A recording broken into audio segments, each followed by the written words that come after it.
Bonjour, je vous souhaite la bienvenue dans cette méditation matinale, biblique, et ce matin mélancolique.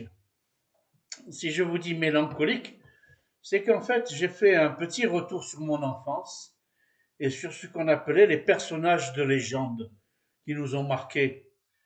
Pour les gens de mon âge, ça peut être Mickey, Tintin, Michel Vaillant, mais j'ai un souvenir ému par rapport à un personnage qu'on m'avait présenté et qui a éveillé quelque chose de spirituel en moi. C'est notre ami Pinocchio. Pinocchio, qui est issu dans le cerveau d'un poète, journaliste, écrivain du 19e siècle qui s'appelait Carlo Collodi, qui était assez misanthrope et qui a effectivement eu pas cette idée, mais qui a repris une idée qui existait déjà, de créer la vie à partir du matériel. Chez les Juifs, on l'appelle le golem. Après, on a eu Frankenstein et d'autres. Bon, pour Carlo Collodi, ça a été un morceau de bois dans lequel un vieil ébéniste a créé son enfant Pinocchio. Il est surtout connu pour le visuel du mensonge, puisque son nez s'allongeait quand il mentait.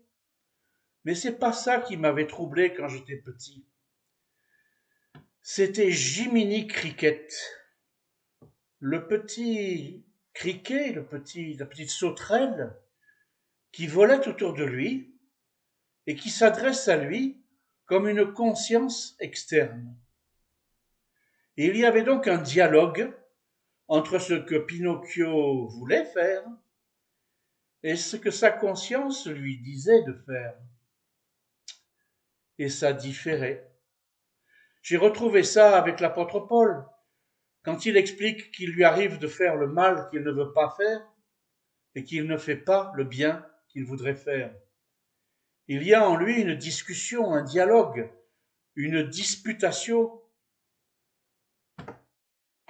Je n'irai pas jusqu'à la schizophrénie, mais il est un fait que nous sommes pour moi constitués d'un corps, d'une âme et d'un esprit.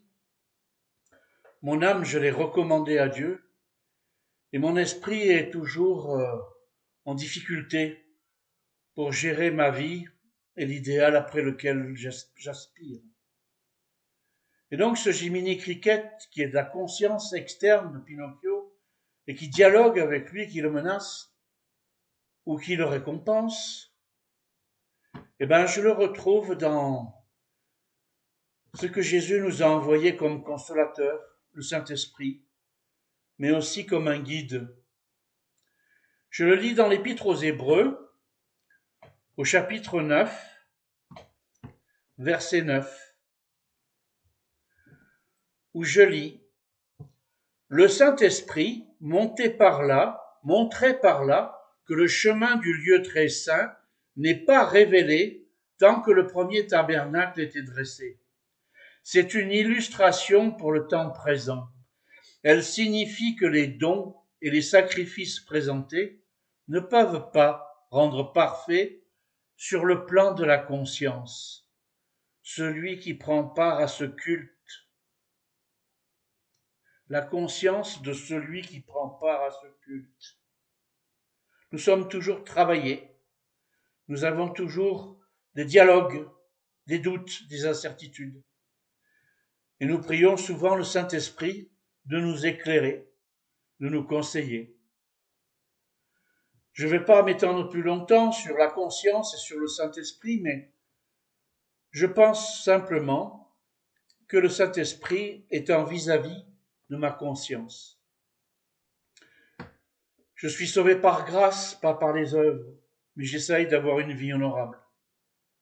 Quand vous savez aussi qu'une bonne conscience est le meilleur des oreillers, combien de gens sont détruits par leur conscience? Elle est donc si importante que nous puissions la négliger. N'ayons pas peur de ce dialogue entre notre esprit et celui qui nous éclaire, nous conseille, nous dirige. La partie de Dieu qui vient à notre secours, souvent pour nous consoler, mais aussi pour nous diriger. C'est donc pourquoi aujourd'hui, je vous souhaite une journée de belle et bonne conscience. Soyez bénis. Amen.